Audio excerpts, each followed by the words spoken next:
सभी को मात्र नर्मदे हर। आज हम लोग बेसिक्स ऑफ मैथ्स पढ़ेंगे। देखिए, अगर आपको मैथ्स में चैंपियन बनना है ना, तो उसके लिए आपको मैथ्स का बेसिक्स बहुत अच्छे से बनना चाहिए। जैसे फॉर एग्जांपल, अगर हम लोग बाइक चलाना सीखना चाहते हैं तो उसके लिए पहले हमें साइकिल चलाना आना बहुत जरूरी है। और जब हम साइकिल चलाते हैं तो हमें एक बार में साइकिल नहीं चला पाते।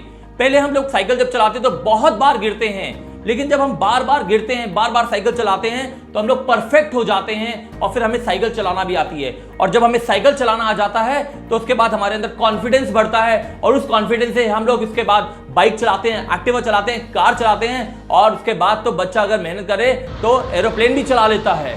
तो देखिए, आज हम पढ़ेंगे बेसिक्स ऑफ मैथ्स। आज आपको ऐसी चीज बताएंगे जो बहुत सीनियर स्टूडेंट जो हायर लेवल तक पहुंच जाते हैं उनको भी नहीं मालूम होता है। आज के हमारे बेसिक्स ऑफ मैथ्स का जो टॉपिक है वो ये है, perpendicular and base are not fixed. Perpendicular and base are not fixed, they depend on the angle.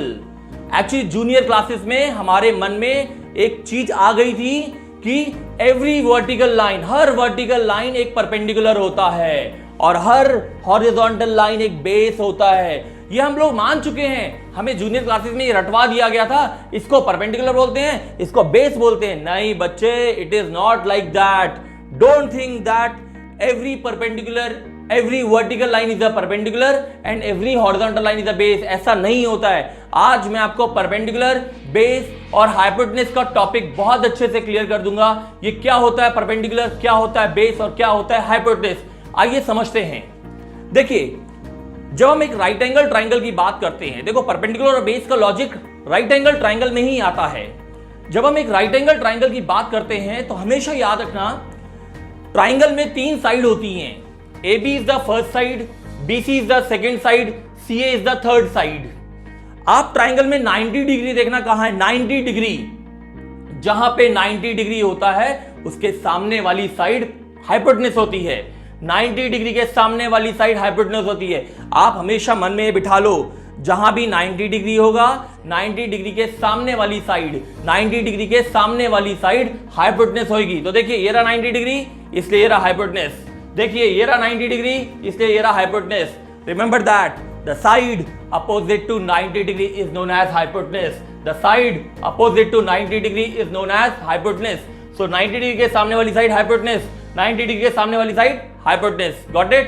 तो आज सारे बच्चों को समझ में आ गया हाइपोटेन्यूज क्या होता है। हाइपोटेन्यूज एक ऐसी साइड होती है जो 90 डिग्री के सामने होती है। Got it? अब बात करते हैं परपेंडिकुलर और बेस की। Perpendicular and base are not fixed, they depend on the angle. Trigonometry में तीन एंगल होते हैं, ट्राइंगल में तीन एंगल होते हैं, angle A, angle B, angle C. Angle B तो 90 डिग्री है, इसलिए एंगल बी के लिए कोई भी चीज कभी नहीं पूछी जाएगी। अब पूछी जाएगी या तो एंगल ए के लिए या एंगल सी के लिए, या तो एंगल ए के लिए या तो एंगल सी के लिए। अगर एंगल ए के लिए क्वेश्चन पूछा गया है, अगर एंगल ए के लिए क्वेश्चन पूछा गया है तो this will be your perpendicular, this will be your base. लेकिन अगर वही क्वेश्चन एंगल सी के लिए पूछा जाएगा, if the question is for angle C, this will be the perpendicular, this will be the base, this will be the perpendicular, this will be the base। देखिए, जो यहां पे परपेंडिकुलर था वो यहां पे बेस हो गया, जो यहां पे परपेंडिकुलर था वो यहां बेस हो गया, और जो यहां पे बेस था वो परपेंडिकुलर हो गया। इसलिए मैं बोलता हूं परपेंडिकुलर और बेस फिक्स नहीं होते हैं, वो एंगल पे डिपेंड करते हैं। अगर क्वेश्चन एंगल ए के लिए था, इस क्वेश्चन के लिए ये परपेंडिकुलर है, ये बेस है, आप दिमाग लगा लीजिए।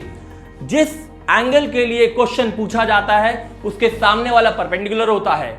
इस एंगल के लिए क्वेश्चन पूछा था, this will be the perpendicular, ये हाइपोटेन्यूज, ये परपेंडिकुलर, तो जो बच गया वो बेस। लेकिन अगर इस क्वेश्चन के लिए एंगल पूछा था for angle C, this will be the perpendicular, this will be the base. Remember that, that's why आज हमने बेसिक्स ऑफ मैथ्स में क्या पढ़ा कि परपेंडिकुलर और बेस फिक्स नहीं होते हैं, वो एंगल पर डिपेंड करते हैं। सी, if the question is for angle A, hypotenuse is AC, perpendicular is BC, and base is AB. Got it? But if the question is for angle C, this is angle C. For this angle, this will be the perpendicular, this will be the base, and hypotenuse is AC. तो इन दोनों concept को आप समझिए। कभी भी कोई question angle B के लिए नहीं पूछा जाएगा, कभी भी कोई क्वेश्चन एंगल बी के लिए नहीं पूछा जाएगा। क्वेश्चन या तो सिर्फ एंगल ए के लिए पूछेंगे या क्वेश्चन एंगल सी के लिए पूछेंगे। तो देखिए आज आपको क्लियर हुआ, ऐसा कभी मत सोचना कि हमेशा वर्टिकल लाइन को ही परपेंडिकुलर बोलते हैं और हॉरिजॉन्टल लाइन को बेस बोलते हैं, ऐसा नहीं है। ये भी परपेंडिकुलर हो सकता है, ये भी बेस हो सकता है। तो मेरे ख्याल से आज आपको ये कॉन्सेप्ट क्लियर हो चुका है कि परपेंडिकुलर क्या होता है, बेस क्या होता है और हाइपोटेन्यूज क्या होता है। थैंक यू बच्चे।